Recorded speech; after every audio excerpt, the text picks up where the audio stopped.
সমাজে যে মুনকার দেখবে, খারাপ কাজ দেখবে, সে যেন হাত দিয়ে সেটাকে থামায়। আমার প্রিয় ভাইরা, না থামালে আমরাই ডুববো শেষমেশ। আমাদের বাঁচার জন্য হইলেও থামাইতে হবে। রব্বুল আলামিন বলেন, ওয়াত্তাকু ফিতনাতাল লা তুসিবান্নাল্লাযীনা যালামু মিনকুম খাসসা। ও আমার গোলামেরা, ওই আযাবকে ভয় করো যে আযাব যখন আমি জমিনের বুকে পাঠাই, শুধু জালেমদেরকেই মারি না, আলেমদেরকেও মারি।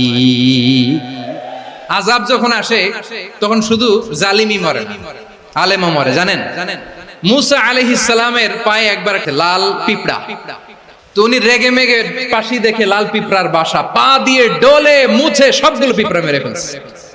এই ঘটনাটা আল্লাহ ঘটিয়েছেন এজন্য মুসা আলাইহিস সালাম ছিলেন কালিমুল্লাহ, সরাসরি আল্লাহর সাথে কথা বলতেন। তিনি আল্লাহকে জিজ্ঞেস করেছিলেন, আল্লাহ তুমি যখন কোন জনপদে আযাব পাঠাও, শাস্তি দাও, ওখানকার শুধু জালেমরাই তো মরে না, ভালো মানুষগুলাও মরে, তো আযাব দিবা মুশরিকদের উপর দিবা, অবাধ্যদের উপর দিবা, ভালো মানুষগুলোরে মারো কেন? আল্লাহ বললেন, মুসা তোমার যে কামড় দিছিল পায়ের মধ্যে পিঁপড়া, কয়টা পিঁপড়া? একটা পিঁপড়া, তো সবগুলারে মারলা কেন? রেগে মেগে পুরো পিঁপড়ার বাসা ভেঙে মেসাকার করলা কেন?